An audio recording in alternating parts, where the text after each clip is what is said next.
ಬಾಬಾ ಸಾಹೇಬ್ ಅಂಬೇಡ್ಕರ್ ಅವರ 133ನೇ ಜಯಂತಿಯನ್ನ ಆಚರಣೆ ಮಾಡಲಾಗಿದೆ. ಅಲಗೂರ ಆರ್ಸಿ ಬುದ್ಧ ಬಸವ ಅಂಬೇಡ್ಕರ್ ಅವರ ಹಾದಿಯಲ್ಲಿ ನಡೀತಾ ಇರುವ ಪ್ರತಿ ವರ್ಷದಂತೆ ಈ ವರ್ಷವೂ ಕೂಡ ಡಾಕ್ಟರ್ ಬಾಬಾ ಸಾಹೇಬ್ ಅವರ ಜಯಂತಿಯನ್ನ ಆಚರಣೆ ಮಾಡಿದ್ರು. ಬಜಾರ್ ಹಾಗೂ ವಿವಿಧ ಕಡೆ ಜಯಂತಿಯನ್ನ ಆಚರಣೆ ಮಾಡಲಾಗಿದೆ.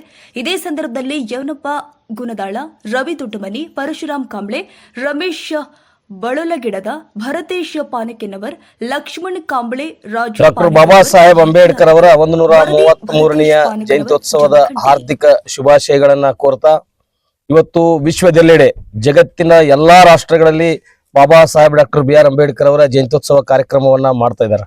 ಕಾರಣ ಇಷ್ಟ, ಅನ್ನ ಅರಿವೆ ಮತ್ತು ಇರ್ಲಿಕ್ಕೆ ವ್ಯವಸ್ಥೆ ಮಾಡ್ತಕ್ಕಂಥವ್ರು Baba Saheb doctor B R Ambedkar ಅವರು. ರೊಟ್ಟಿ ಕಪಡ ಮಕಾನ್ ಅಂತಲ್ಲ, ಅನ್ನ ಅರಿವೆ ಇರುವಿಕೆ. ಈ ರೀತಿಯಾಗಿ ಯಾವ ಕಾಲಘಟ್ಟದಲ್ಲಿ ದಲಿತರಿಗೆ ಯಾವುದೇ ರೀತಿಯಾದಂತಹ ಅವಕಾಶಗಳು ಇರಲಿಲ್ವೋ ಆ ಸಂದರ್ಭದಲ್ಲಿ ಪ್ರತಿಯೊಬ್ಬರಿಗೂ ಅವಕಾಶ ಕೊಟ್ಟಿದ್ದು ಡಾಕ್ಟರ್ ಬಾಬಾ ಸಾಹೇಬ್ ಅಂಬೇಡ್ಕರ್ ಅವರು. ಇವತ್ತು ಭಾರತ ದೇಶದ ಬಹುಜನರು ಬಹಳಷ್ಟು ಜನ ತಪ್ಪಿಕೊಂಡಿರ್ತಾರೆ. ಅಸ್ಪೃಶ್ಯ ಸಮಾಜ ದಲಿತರಿಗೆ ಮೀಸಲಾತಿ ಐತಿ. ಇವತ್ತು OBC ಸಮಾಜಕ್ಕೆ 27% ಮೀಸಲಾತಿ ಐತಿ. ದಲಿತರಿಗೆ ಮತ್ತು SC/ST ಎರಡೂ ಸೇರಿ 18% ಮೀಸಲಾತಿ ನಮಗೈತಿ. ಇವತ್ತು ತಪ್ಪು ತಿಳ್ಕೊಂಡಿದ್ರಿ ನೀವೆಲ್ಲ. ಇವನ್ ಬ್ರಾಹ್ಮಣರು ಸಹಿತ ಇವತ್ತು 10% ಮೀಸಲಾತಿಯನ್ನು ತೆಗೆದುಕೊಂಡಿದ್ದಾರೆ. ಮೀಸಲಾತಿ ಅನ್ನುವಂಥ ಕಾನ್ಸೆಪ್ಟ್ ಯಾವುದೇ ಭಿಕ್ಷೆ ಅಲ್ಲ.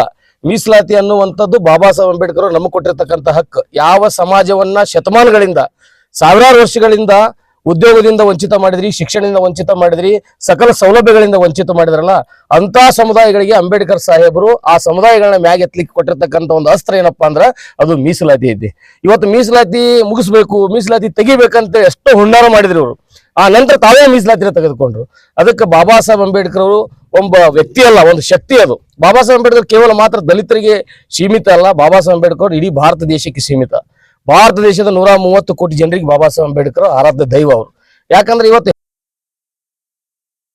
ಭಾರತದ ಸಂವಿಧಾನ ಶಿಲ್ಪಿ, ವಿಶ್ವ ಮಾನವ, ವಿಶ್ವದ ಜ್ಞಾನದ ಸಂಕೇತವಾಗಿರ್ತಕ್ಕಂಥ ಡಾಕ್ಟರ್ ಬಾಬಾ ಸಾಹೇಬ್ ಅಂಬೇಡ್ಕರ್ ಅವರ 133ನೇ ಜಯಂತ್ಯೋತ್ಸವದ ಹಾರ್ದಿಕ ಶುಭಾಶಯಗಳು.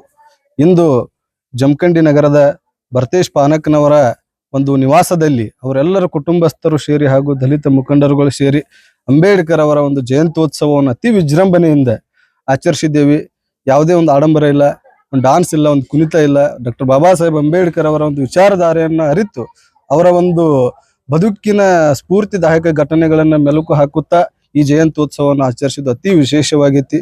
ತಮ್ಗೆಲ್ಲ ಗೊತ್ತಿರುವ ಹಾಗೆ ಭಾರತದ ಸಂವಿಧಾನ ಶಿಲ್ಪಿ ಆಗಿರ್ತಕ್ಕಂಥ ಡಾಕ್ಟರ್ ಬಾಬಾ ಸಾಹೇಬ್ ಅಂಬೇಡ್ಕರ್ ಅವರ 130ನೇ ಜಯಂತ್ಯೋತ್ಸವನ್ನ ಜಗತ್ತಿನ ಅನೇಕ ರಾಷ್ಟ್ರಗಳು, ಅನೇಕ ದೇಶಗಳು ಇವತ್ತು ತಮ್ಮ ದೇಶದಲ್ಲಿ ಸಂಸತ್ನಲ್ಲಿ ಆಚರಿಸ್ತಾ ಇದ್ದಾವ. ಇದು ಡಾಕ್ಟರ್ ಬಾಬಾ ಸಾಹೇಬ್ ಅಂಬೇಡ್ಕರ್ ಅವರ ಜ್ಞಾನದ ಸಂಕೇತವೇ ಹೊರತು ಇನ್ಯಾವುದೇ ಕಾರಣ ಅಲ್ಲ. ಆದರೆ ಭಾರತ ದೇಶದಲ್ಲಿ ಈಗಾಗಲೇ ಹೇಳಿರುವಂಗೆ, ಯಮನಪ್ಪನ ಗುಂದಾಳ ಅವರು ಹೇಳಿರುವಂಗೆ, ಅಂಬೇಡ್ಕರ್ ಅವರನ್ನು ಕೇವಲ ಒಂದು ಜಾತಿಗೆ, ಒಂದು ಧರ್ಮಕ್ಕೆ ಸೀಮಿತ ಮಾಡ್ತಾ ಇದ್ದಾರೆ. ಇದು ದುರಾದೃಷ್ಟ. ಈ ದೇಶದ ದುರಾದೃಷ್ಟನೇ ಹೌದಿದು. ಈ ದೇಶಕ್ಕೆ ಅಡ್ಡಿ ಕೊಟ್ಟಿರ್ತಕ್ಕಂಥ ಕಪ್ಪು ಚುಕ್ಕಿ ಅದು. ಯಾಕಂದ್ರೆ ಡಾಕ್ಟರ್ ಬಾಬಾ ಸಾಹೇಬ್ ಅಂಬೇಡ್ಕರ್ ಅಂತ ನೇರು ಒಂದು ಮಹಾನ್ ವ್ಯಕ್ತಿಯನ್ನ ಜಾತಿಗೆ ಸೀಮಿತ ಮಾಡ್ತಾರೆ ಅಂದ್ರೆ ಇಲ್ಲಿ ದೇಶದ ಜನರ ತಪ್ಪಲ್ಲ, ಇಲ್ಲಿ ದೇಶದ ವ್ಯವಸ್ಥೆ ತಪ್ಪಾಗುತ್ತೆ.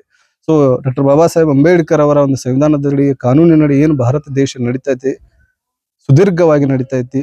ಈ ಒಂದು ವ್ಯವಸ್ಥೆಯನ್ನು ಹಾಳು ಮಾಡ್ಲಿಕ್ಕೆ ಅನೇಕ ಸಂಚುಕಾರರು, ರಾಜಕೀಯ ವ್ಯಕ್ತಿಗಳು ಸಂವಿಧಾನವನ್ನ ಬದಲಾವಣೆ ಮಾಡ್ಲಿಕ್ಕೆ ನಾವು ಬಂದಿದ್ದೀವಿ ಅಂತ ಹೇಳ್ತಾ ಬಹಳ ಉದ್ದಟತನವನ್ನ ತೋರ್ತಾ ಇದ್ದಾರೆ. ಬರ್ತಕ್ಕಂಥ ಲೋಕಸಭೆ ಚುನಾವಣೆ ಐತಿ. ಎಲ್ಲ ದಲಿತ ಬಾಂಧವರು, ಬಹುಜನರು, ಅಲ್ಪಸಂಖ್ಯಾತರು ಎಲ್ಲ ಸೇರಿ ಈ ಸಂವಿಧಾನವನ್ನ ಉಳಿವಿಗಾಗಿ ನಾವು ಮತವನ್ನ ಚಲಾವಣೆ ಮಾಡ್ಬೇಕಂತ ಇವತ್ತು ಈ ಜಯಂತಿಯಲ್ಲಿ ನಾವು ಪ್ರತಿಜ್ಞೆಯನ್ನು ಮಾಡಬೇಕು. ಸಂವಿಧಾನವನ್ನ ಉಳಿಸ್ಲಿಕ್ಕೆ ನಾವು ಈ ಜಯಂತಿಯಲ್ಲಿ ಪ್ರತಿಜ್ಞೆಯನ್ನು ಮಾಡಬೇಕಾಗಿದ್ದ ಅನಿವಾರ್ಯ ಬಂದೊದಗೈತಿ. ಸೊ ಇಷ್ಟು ಹೇಳಿ ನನ್ನ ಮಾತನ್ನ ಮುಗಿಸ್ತಾ ಇದ್ದೀನಿ. ಇವತ್ತು ಭರತೇಶ್ ಪಾನಕ್ಕನವರ ಕುಟುಂಬ ಹಾಗೂ ಏನು ಇವತ್ತು ನಮ್ಮನ್ನು ಕರೆಸಿದಾರೆ ಅವ್ರಿಗೆ ಧನ್ಯವಾದಗಳು. ಮತ್ತು ಡಾಕ್ಟರ್ ಬಾಬಾ ಸಾಹೇಬ್ ಅಂಬೇಡ್ಕರ್ ಅವರ ಒಂದು ಆಶೀರ್ವಾದ ಅವರ ಕುಟುಂಬ